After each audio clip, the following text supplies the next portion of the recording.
Hello and welcome to the Vital Blend. My name is Anthony, and today I want to introduce you to Jonathan Fa, who in November 2020 decided to challenge himself. He wanted to lose 300 pounds in 3 years. Now, keep in mind, he was over 500 pounds, had tried to lose weight before and failed. But this time, it was going to be different. You see, in addition to his own weight loss challenge, Jonathan started up a YouTube channel where he has been live streaming most every weekday for the past 18 months. Now, not only has this bold approach helped keep him accountable to his own goals, but it also provides inspiration and a blueprint for anyone watching now or years from now to change their food and change their lives. So far, Jonathan has not only changed his own life by losing 220 pounds, but he's also changed the life of his wife, his kids, and his family as well. After 18 months of following a whole food, plant-based diet, Jonathan not only looks like a different person, but he feels like a new one too. And he's not done yet. So right now, let's meet Jonathan Fa. Jonathan, it's great to meet you. Thanks so much for stopping by the Vital Blend to share your story. Thanks for having me. Well, I mean, your story it's in the making. It's incredible. Is this the most serious that you have ever been about getting the weight off, would you say? Yes. Yeah, that was part of my commitment when I started this, was that no matter what I was going to do, I was going to focus on my health and overall well-being for at least 3 years, because I always found that I could keep momentum for 2 months or 3 months, or even as much as like 8 or 9 months. But then after that point, I would lose that motivation to keep going. And then the weight would come back on again, right? Oh yeah, absolutely. And more. Have you ever lost 200 pounds before and gained it back or anything along those lines? No, the most I lost in 2013, I think I started at 415 pounds and I got down to about the same weight I am now, about 300. So I lost about 115 pounds. It was over a 9-month period. I was meeting with the doctor. I was taking a prescription for a drug called phentermine, which is an appetite suppressant. And I mean, as soon as I was unable to take that drug anymore, my appetite came back, and I never learned how to eat right in that 9-month period. So I just went back to the same way I was eating before. I'm glad that you said that, because one of the things that I like to say is a lot of these diets or a lot of these other things that they try to get you to do, it teaches you how to cheat, doesn't teach you how to eat. Yeah, absolutely. Because if you don't know how to eat right, then the weight will come right back on again. I always felt like I was going between two diets. I was going between this diet of somebody who weighed 500 pounds, like I got to, and then this diet of an anorexic, somebody who eats that's like 90 pounds. I would eat like 600 calories and try to maintain that. And it just wasn't possible. Yeah. So I want to go back to when you first thought about doing this. You were what, like 520 pounds? Yeah, that was my starting weight, 520. So what was life like? Like what, and there's so many things around that, we can talk about what you were eating, what were your favorite foods? What did you think about health and food, or did you even think about that at all? Was that ever a thought?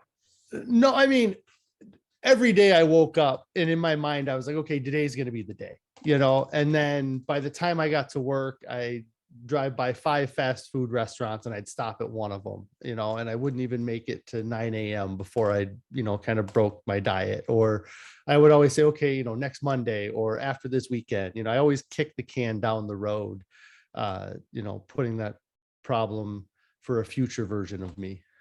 What was it that got you thinking about health and diet? And like, was there some spark there? Yeah, I mean, things were building up. I just walking up a flight of steps would cause my heart rate to spike real high. I was having difficulty with my own mobility. One of the physical things that I had going on is that I had a lot of swelling around my calves and my ankles. And I was actually starting to develop these like sores on my legs that I knew was because of all the water retention, and it was something that I needed to take care of. Yeah. So I would imagine that there were things that you couldn't do because you have a family, right? You have kids. Yeah, I have 4 kids, all under 10 years old now. And so I would play with them, but it would be like I would be on my knees on the ground, kind of wrestling with them. And it would be for very short periods of time. After a few minutes, I'd be like, okay, I'm done, and they would, that would be the extent of it. And how would that make you feel? Like you probably must have felt like there's stuff that you wanted to do, like you wish that you could get in there with them, but you knew that you couldn't. And did that really bother you? Yeah, it did. It's such a gradual thing, and I've been overweight for pretty much all of their lives, so it wasn't like I was realizing anything I was missing out on, but I knew that I could be better. Like my kids would have school events, and my wife would end up taking them to the school events just because for me to be on my feet for a long period of time would be difficult.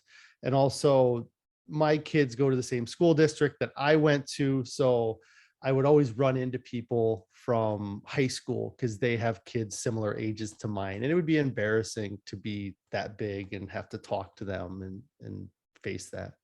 Yeah. Did you ever think to yourself, if I stay on this path, I may not live to see them graduate or do like, did that ever come into your mind at all? Yeah, definitely. I mean, that was a big motivation for me to get started.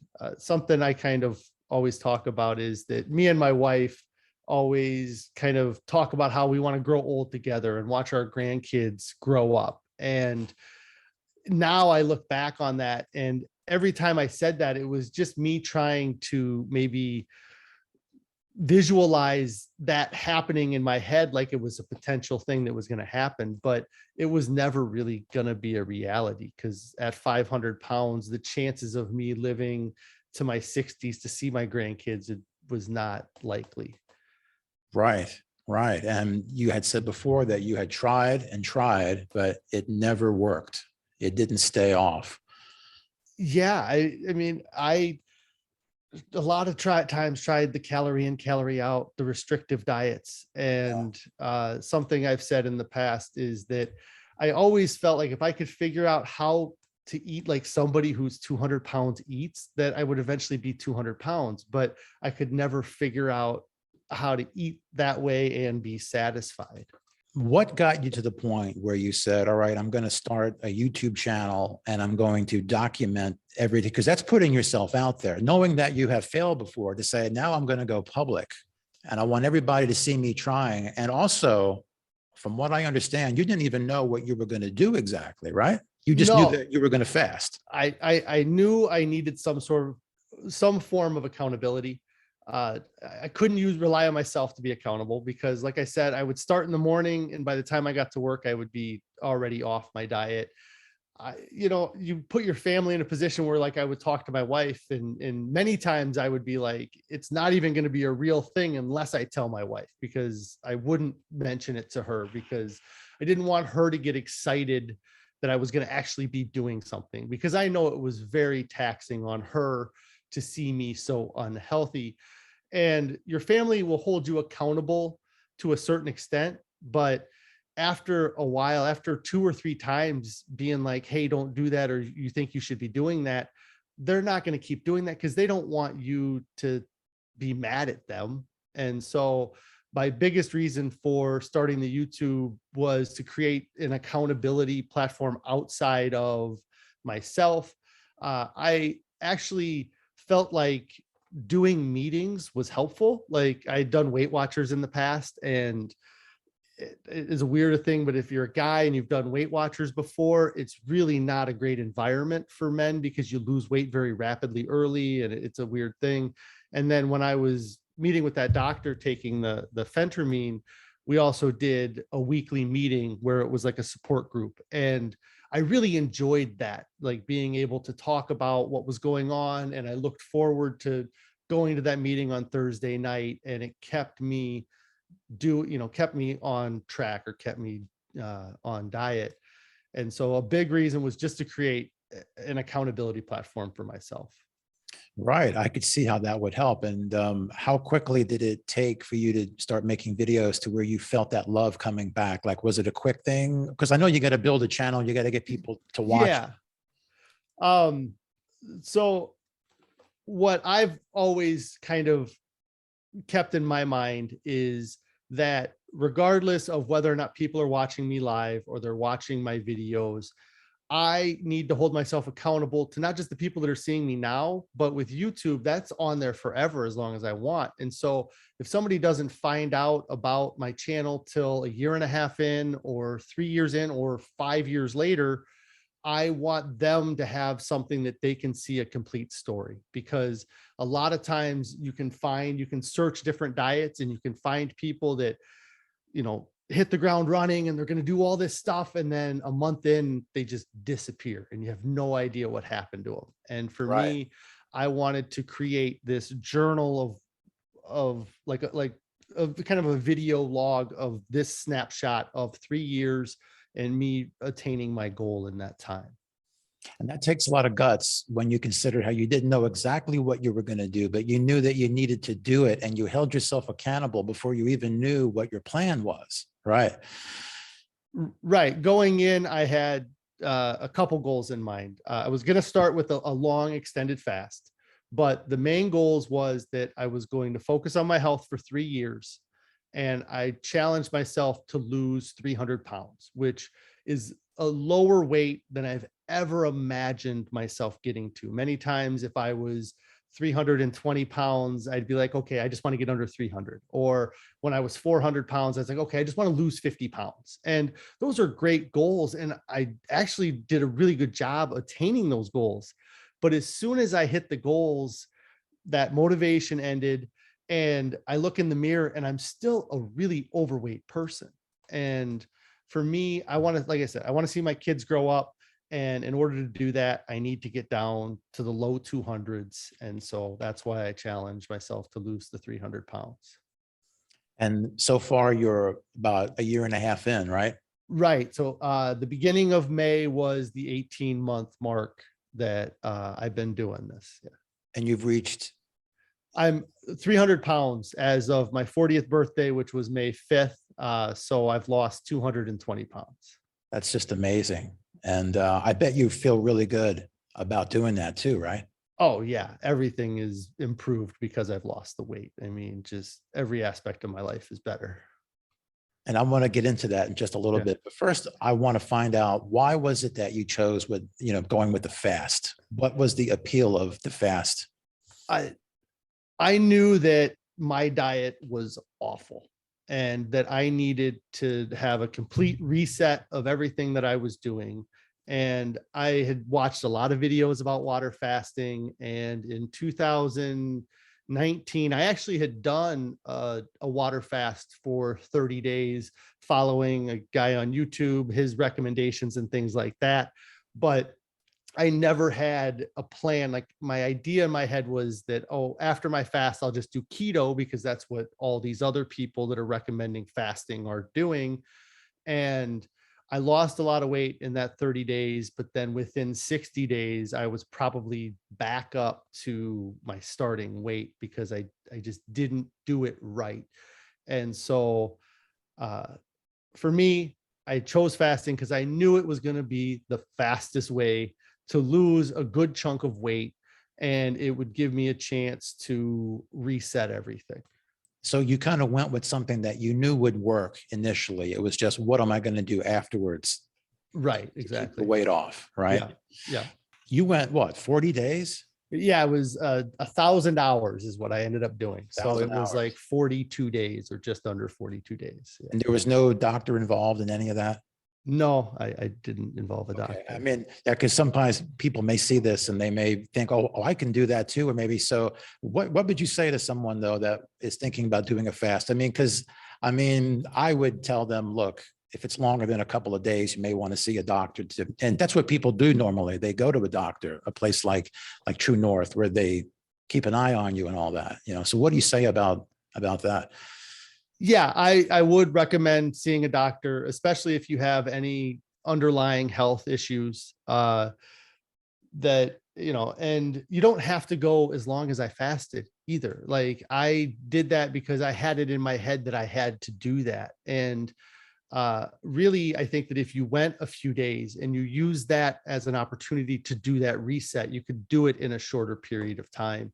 Um, but I also, it's something that if you ask the doctors from like the True North Clinic, that we're physiologically adapted to be able to fast. It's in our DNA that we can do this. So it's kind of like for them to say, go see a doctor to do this, but then also say, well, it's a natural function of a human body. It's kind of like, yeah, it's a little bit contradictory, but I would recommend that you do at least get checked out and let somebody know what you're doing. Right. Now, were there any setbacks that you experienced during that time? Like what was the hardest thing about not eating anything for 40 days? It's a continual kind of hunger. Like you reach a certain point at that 7 to 10 day mark where you have that kind of a consistent hunger. Like I wouldn't say that on day 28 I was more hungry than I was on day 13. But if I had any days where I was super active, I tried to really be as sedentary as possible. Like if somebody was in a position where their job had them on their feet all day or had them fairly active, I wouldn't recommend fasting either. But I was 500 pounds. I was pretty sedentary already. And so I made sure not to increase my activity load a lot. But other difficulties, just you just get those waves of hunger that you'd have to kind of ride out. But, Right. yeah. Now, going into this, had you been to a doctor before? Like, did you know what your blood pressure was or any of your numbers?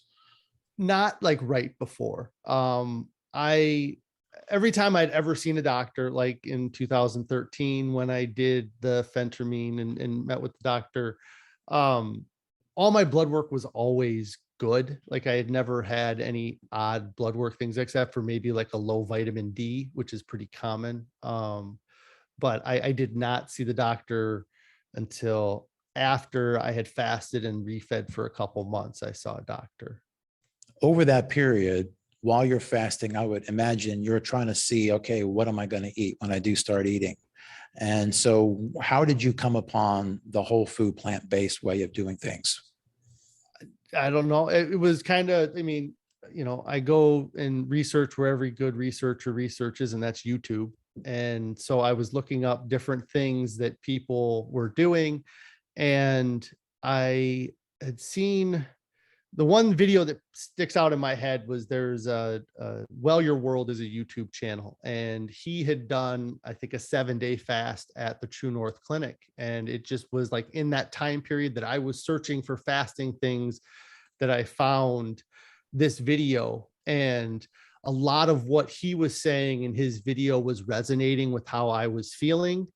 And so I started looking into the True North Clinic, and I thought it was crazy that I had been interested in fasting for a couple of years. I had done that 30-day fast and other, smaller fasts in between, but never really heard of the True North Clinic. So I was like, well, let me see what these guys are all about. And so I started researching them and found out that they have a huge history of doing water fasting for decades, and thought, well, if these guys are doctors and this is what they do, maybe I should check in to see what they recommend their patients do for a diet. And I found that they recommend a whole food, plant-based, salt, oil, sugar-free diet. And I thought, well, that's just crazy. Nobody, I mean, now I see a lot more people, but at the time, I was like, nobody is recommending this diet after fasting. Everybody's recommending keeping the ketosis going or doing these other juice things. And I thought, well, if this place is specializing in water fasting, then and they're already getting a bunch of hate for what they're doing because people think that they're starving people to death in this facility. Why would they put an unnecessary target on their back by recommending people eat what I felt was a vegan diet at the time? Like it seems like that would have been more, I'm trying to think, more pressure on them than they already had. So you started to develop a roadmap for Right. the kinds of foods. So what kinds of foods were you starting to think about? Okay, this is what I'm going to do when I stop doing this fast. At the time, I had no idea, because I wasn't much of a person to eat fruits and vegetables and stuff like that. So when I started looking into it, I kind of told my wife, because was wanting to support me any way she could, and she also had some weight to lose as well. And I was just kind of like, I think we need to eat this whole food, plant-based, salt, oil, sugar-free diet. And so we picked up some cookbooks. I think we picked up like Bravo, which is the chef from the True North Clinic, his cookbook, and some other plant-based cookbooks, and just kind of started trying different recipes. And when we first started, the diet was probably a little bland, because we neither of us had ever cooked this way. Everything was macaroni and cheese and meatballs and spaghetti and like all these traditional foods that how to cook. And then to say, hey, get rid of the oil, it's like crazy. And then you're like, get rid of the salt too, which you put on everything, is even crazier. Was there an educational aspect that you went through? Because it's not just a matter of don't eat cheese, don't eat meat because it's bad, or like, what did you learn about these foods that maybe helped you to keep away from them? Well, the first thing I did is, while I was in the middle of the fast, I started listening to on audiobook, the Pleasure Trap book. And I really liked everything they talked about in that book, because I felt like even if you didn't follow their diet, their approaches to the socialization, the socializing or being around people while you're dieting and other aspects of human nature were great. And then after that book, I read Dr. Furman's book, Eat to Live, I think is the name of it. And that book really started talking about nutrient density, calorie density, and really gave me kind of my initial foundation of the foods I was going to strive to eat. His calorie density score, or nutrient density score, I can't remember exactly what the chart is, but trying to eat, darker green vegetables, fruits, nuts, seeds, legumes, things like that. And then from that point, I just kind of kept downloading audiobooks. And in the past 18 months, I've probably listened to 12 audiobooks from different plant-based authors or people that have switched to a plant-based living and have benefited from it. So how important was it to have that educational piece that you just talked about? Because you didn't get that before, right? With any other diet that you were trying, right? Right. I had read other books before. There was a book like Fit for Life, and some books like the Fat Smash Diet. I always kind of had read things like that. But for me on this diet, reading those books and continuing to educate myself really helped me develop a much better understanding of food, calorie density, volume eating, just things that were never brought out before, because a lot of the industries don't want you to know these things, because it's not in their best interest for you to eat fruits and vegetables, because there's nothing proprietary about an orange, but there's something proprietary about Sunny D, and so they don't push that idea out there. Right, right. Now, when you first started to make this change, right, into eating these plant-based foods, how long did it take before you started thinking to yourself, I think I'm on to something different here than before? Like I'm starting to lose weight and I'm not gaining it back, and I'm putting together some really good habits. Like, when did you start to think about that? So after I fasted, I stayed off the scale for 10 days while I refed, because I just didn't want to have that mental kind of, I got on the scale and I was 10 pounds heavier or 20 pounds heavier or anything like that. So I stayed off the scale for 10 days. When I got on the scale 10 days later, I was 10 pounds lighter than when I ended the fast. And I was like, that's crazy, because I haven't seen anybody do that, where they continued to lose weight after the fast. And then, so that kept me motivated to stay eating this kind of way. and really just kind of the weight just kept kind of coming off or going down for a while after that. So would you say that you're 100%? Like, do you stay very strict with it? Over the past 18 months, I've had ebbs and flows. I've had things that have happened that have caused me to try other things or do anything. What I would definitely say is that I lose weight when I'm 100% compliant. When I'm not 100% compliant, especially when I have salt, I really notice that retention of water in my legs again, and I gain a couple pounds. Like, and it takes a few days for me to flush that salt out of my system to get it out of there. But I've not been perfect in the last 18 months. Life happens, and I have been plant-based. I haven't eaten any animal products. I haven't gone out of being a vegan, I guess. But the way I explain it, I guess, is that at about 9 months in, I think subconsciously, I was just trying to wrap my head around what was going on. Like, I was eating all these new foods, and there's a lot of vegan junk food out there, the Impossible Burgers and the Beyond Meats and the Gardein chicken nuggets, and there's all kinds of things out there. And in my head, I was like, well, I'm going to do this diet until I get to my goal weight, and then I'm going to start maybe eating some of these other things. But what if I get to my goal weight and I don't like the way those things taste? And so I think that subconsciously I was trying to like test the waters for when I get to my goal weight.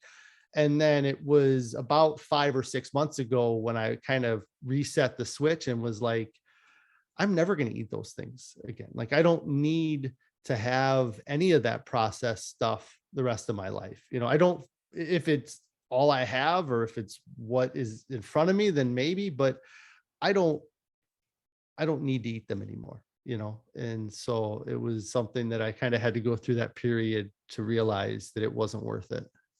Are you starting to tell yourself that this is the way that I'm going to eat the rest of my life? Like, this is a lifestyle choice? Like, do you feel that?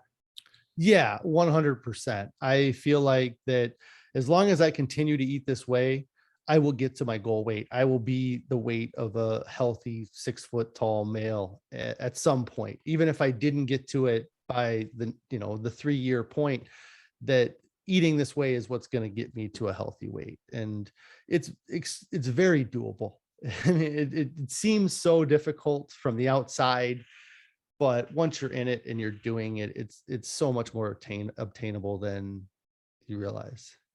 You're very, very right there. You're absolutely right. I mean, it takes time, and you've probably learned that there's a consistency factor with all of this. The weight did not come on quickly, and it's not going to come off fast either. What types of foods are you eating now? Like, what can you say is like the basis of your current diet? Oh, there's all kinds of things. We have oatmeal usually for breakfast. Oatmeal is pretty common for breakfast. I don't eat much during the day when I'm at work, and so I kind of eat 2 meals a day. I eat breakfast and then dinner, and we eat a huge variety of things. We'll have salads that are big spinach salads with carrots and corn and sometimes peas and a dressing that we make.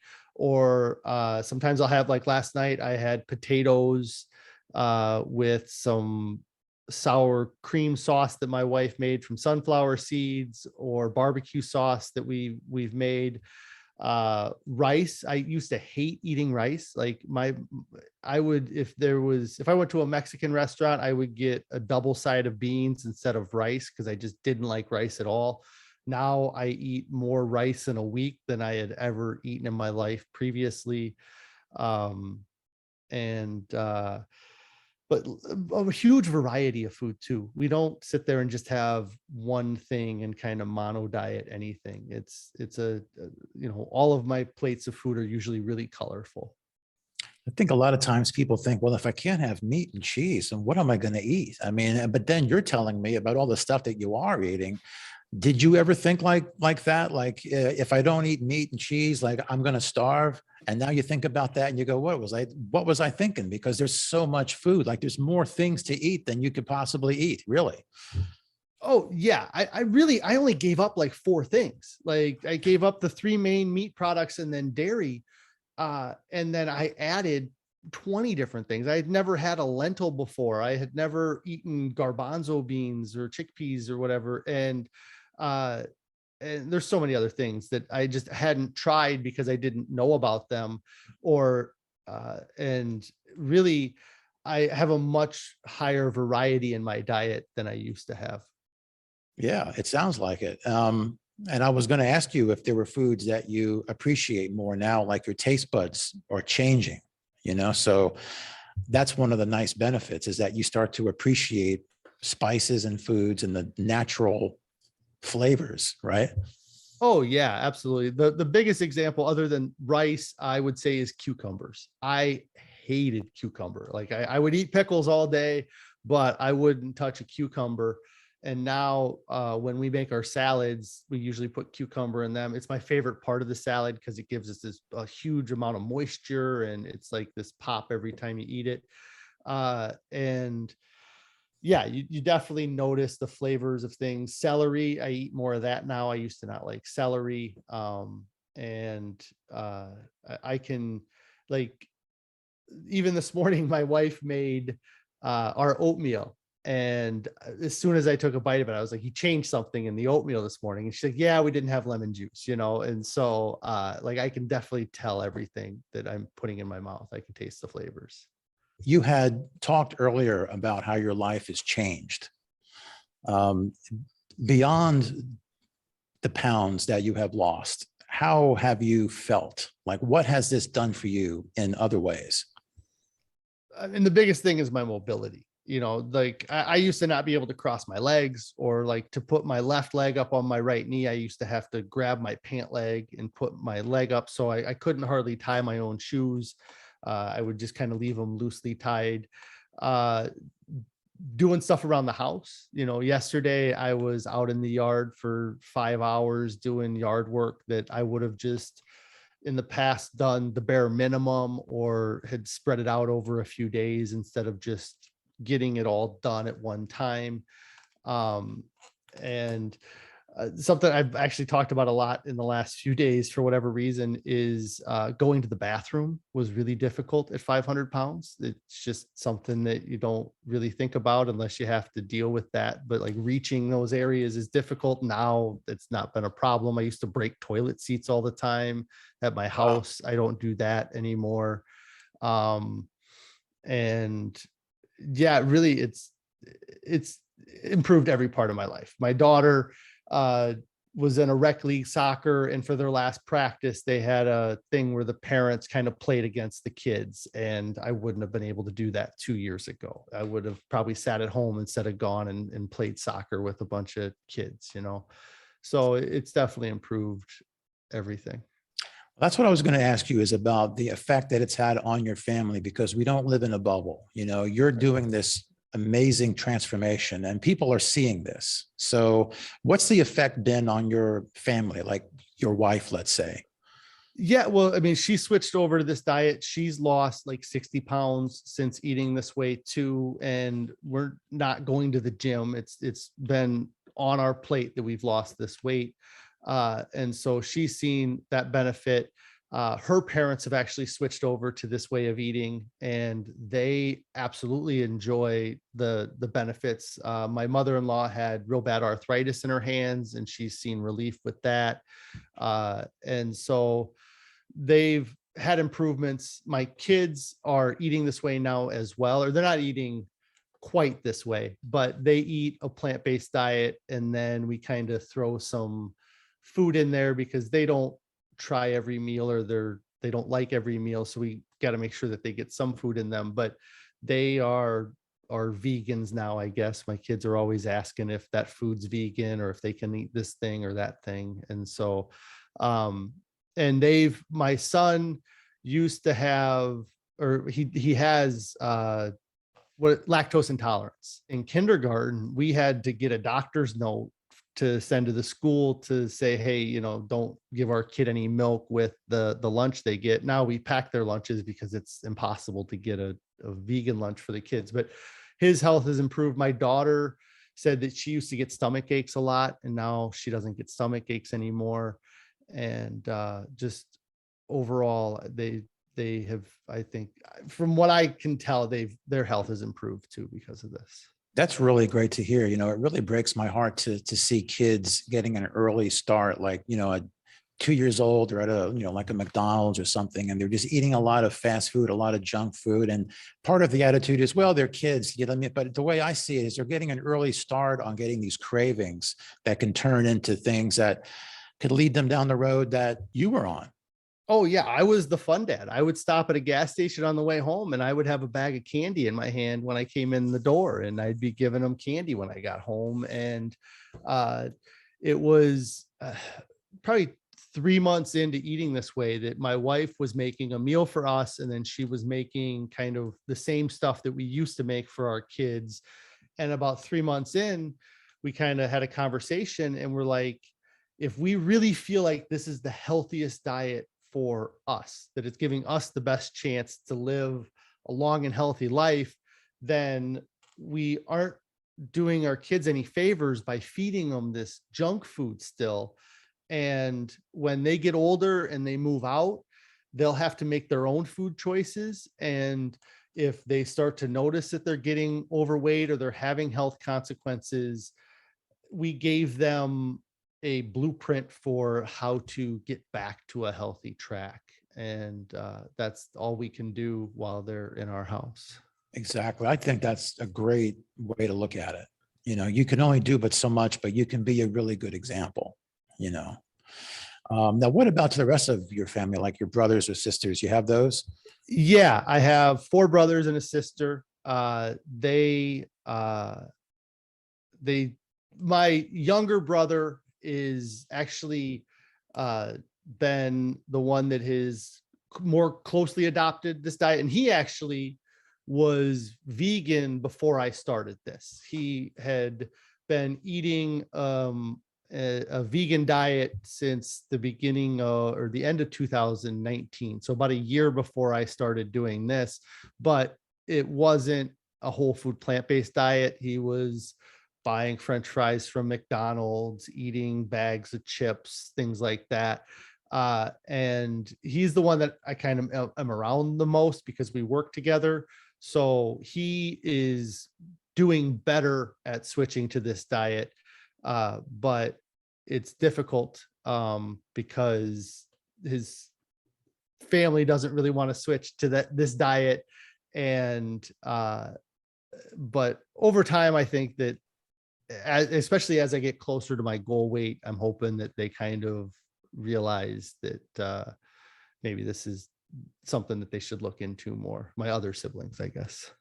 I know one of the things that really struck me was once I started to learn about the effects that food have, it changed the way that I saw things. Like I saw people differently. I felt bad for people that I could see them making really poor choices. I wish that I could get through to them. Even me being a good example, me writing a book, let's say, being a coach, it's like it still doesn't get through to some people. And it kind of makes you, it's hard to watch people making really bad food choices, you know, and then suffering from that too. Like, have you seen that too? Yeah. A little bit with my family. Actually, where I see it the most is when I go to the grocery store and I watch these people pushing around their carts, and they're like leaning both their elbows on the cart and they're like hunched over, and I look and I just see what's in their cart, and I just want to be like, if you only knew, like if I could just, you know. And you can't like stop people randomly and just shout at them because nobody will listen. But I definitely see it in public. Like anytime I see somebody having mobility issues or looks like they're severely overweight, I want to just be like, look at this photo of me a year and a half ago and look at me now. You know, like you can change your life if you just take some steps in the right direction. And so, yeah, I definitely get that.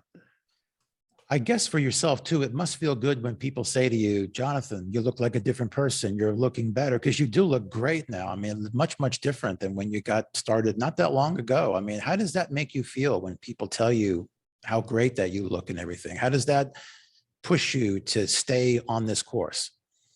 Yeah, well, my first response is always like, oh, I didn't look that bad, like, anyways, but yeah, it is, it's motivating, and it feels good that people notice. And it also makes me a bit kind of, like I said, the I didn't realize how bad I was. I really didn't. Like, I was 500 pounds, but I was still maybe visualizing myself as a 400-pound person. Like, you have this body dysmorphia both ways. Like, when I got to 500 pounds, I didn't see how bad it was. I didn't realize how much, how heavy my breathing was, or how difficult it was for me to do things. And then kind of the same way now is I look at myself, or I look at somebody walking down the street, and I don't realize that I'm actually lighter than that person, like that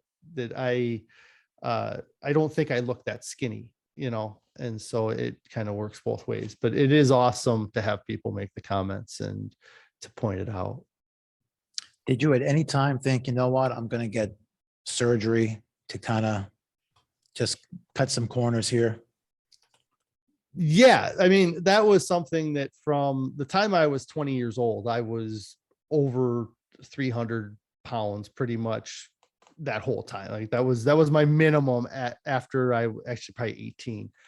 And so I always had it in the back of my mind that I could go to any doctor in the area and say, hey, I want to get weight loss surgery, and they would approve me for it because I fitted the size. I would do whatever I had to do, eat their chicken and broccoli for 2 weeks to lose 30 pounds or whatever that I would.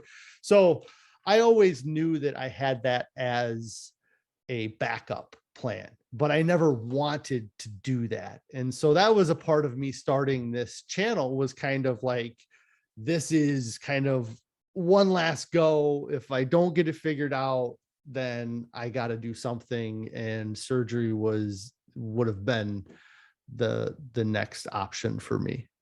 Wow. And I'm so happy I didn't, because I couldn't imagine trying to eat this volume of food after having kind of a gastric bypass, because it's doable. I know there's people out there that have had gastric bypass and then started eating a plant-based diet, but I'm sure it is much more difficult to do that, because I eat a large volume of food. I don't ever deny that, I guess.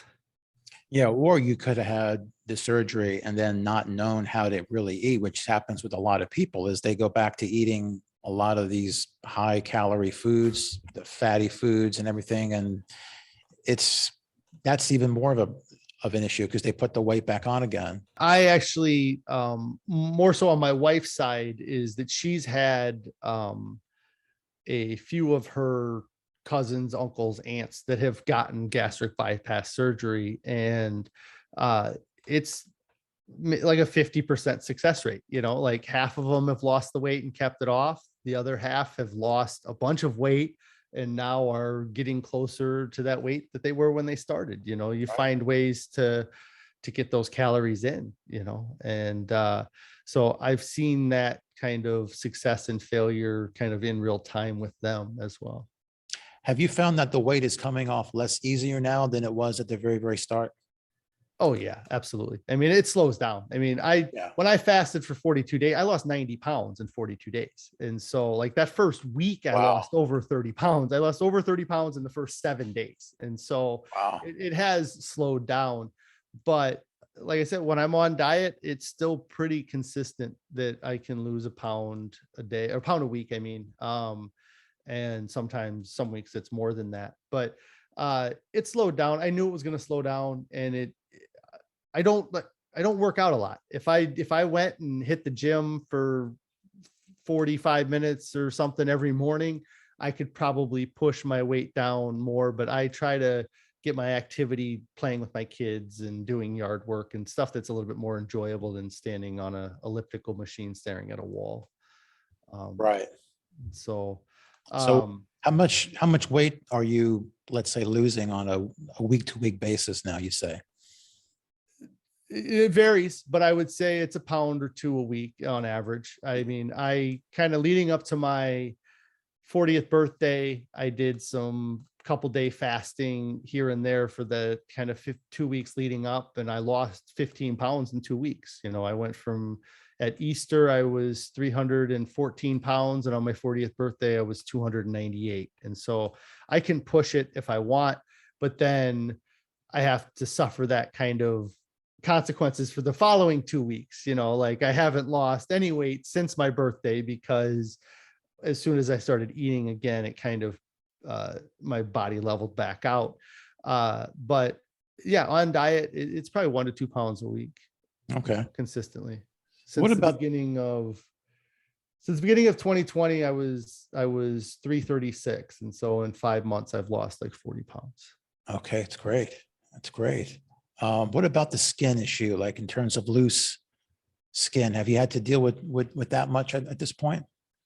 A little bit. There is a couple areas that it, you know, especially like if I start running, like I did do, I did a sprint triathlon last summer as kind of just this physical test I put myself through. And running, there's lots of things moving around. I got to wear compression clothing. The loose skin that's kind of most noticeable for me is like in my armpits underneath kind of like my pectoral, that area there. Obviously my abdomen has loose skin, and the spot I didn't expect to ever have loose skin, and it kind of, if anything, bothers me more than any other spot, is around my ankles, because I had so much swelling around my calves that I stretched out like that skin, and I never really would have thought that I had loose skin there. But I don't worry about it too much. Like I knew that that was going to be a consequence of losing the weight, you know, is that I was going to have loose skin show up. And I didn't add any skin by losing weight. It was all there. Like I had just, it was all stretched out, and now it's like a deflated balloon. So, Yeah. you know, I guess right now it's like a halfway deflated balloon. I imagine when I get to my goal weight, it'll be like a fully deflated balloon. Right. Well, before we wrap up, I do want to ask just a couple things. There's probably people out there who were over 500 pounds who are thinking to themselves, you know, there's no way that I can get this weight off, or they think to themselves, I can't get it off fast enough, like as fast as I would like, because it is a commitment. It's not a quick thing. What do you say to people who were in your shoes, you know, 500 plus pounds? They don't have very much hope. They don't know what to do. What would you say to them? So the couple of things I kind of say at the end of all my streams is that you got to get started. You know, you can't keep kicking that can down the road. There's nothing coming up this weekend that's more important than getting your health and wellness under control. And nobody ever gets to their goal and says they wish they would have waited. Every person who goes from being 500 pounds down to a healthy weight says they wish they would have started sooner, because if they knew how good they were going to feel, they would have started sooner. The other thing that I talk about, and I get this from the Pleasure Trap book, is that you got to stop falling for the two myths of moderation. The myth of moderate consumption, the idea that eating a little bit of something unhealthy is okay, is not okay. It's something that, again, those industries want you to believe that. They want you to believe that you can have their cookies and still get to a healthy weight as long as you only have one of their cookies. And it doesn't work that way. And the idea, the moderate consumption, in that the idea you can eat less food, that you can go out to your favorite restaurant, order the dinner and say, hey, I want to get a to-go box, and I want to box up half of this meal, and then I'm going to eat less food. Like, you can do that for a little bit of time. For a couple months, you can eat less food, but after a few months, your body starts really fighting you back and being like, hey, we need to get a full stomach of food. And then the other myth of moderation is the myth of moderate change. The idea that you can slowly convert from eating this highly processed, high dopamine response foods to eating a healthy plant-based diet, let's say, is a myth. That if you want to make this change, that you need to just do it. If your goal in the end is to eat this healthy diet and you think, oh, I'll just start with a salad before my meal, and then eventually I'll start eating bigger salads, and then I'll only have salads, you're never going to get there, because if that was the case, everybody would be skinny with both of these myths. Like, because we all do this. We all think that we can eat less food, or that we can slowly change to a healthier diet. And so those are kind of my couple big recommendations that I give people. Yeah, that's really important that you say that, because I talk to a lot of people who they have one foot in the door of the food cravings, and then they're really trying to go plant-based, and they feel this struggle that they can't do it. And part of the reason is because the taste buds are still hanging on to these salt, sugary, fatty foods, and you don't really think about, when you get off of those foods, it changes the way that your taste buds are. It changes the kinds of foods that you want to eat. You just have to let go of these foods and at least have a plan for getting off of them, you know? Yeah. Also, I want to talk about your channel, because this is where you are every single day, right? You go live? Monday through Friday, I go live. Yeah. Unless something happens, but I average 4 days a week at least, if not 5. And for me, it's so it's YouTube, FA dieting. It's FAH dieting on YouTube. And that's just my last name. I'm not very original, I guess. But I just go live for like a half hour, because it takes up the least amount of my time and allows me to be able to get my story out there. I can just hit the go live button, talk for a half hour, end the stream. And if anybody has any questions, they can come onto my live stream. They can ask me questions. And I love interacting with people on the chat and just kind of seeing what they're trying to do as well. Have you met people that were in a similar boat, where they have all these pounds that they have to lose? Like, how does that make you feel? Because you know what, Jonathan, like, a lot of people, they don't come out with their weight loss until it's done.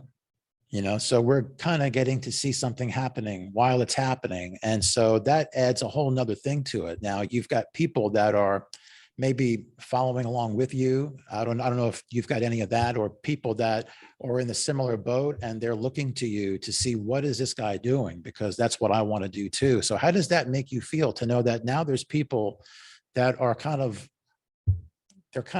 they've got their eye on you? And that's part of what we talked about at the very, very start is, hey, this channel is going to help keep me on the right path.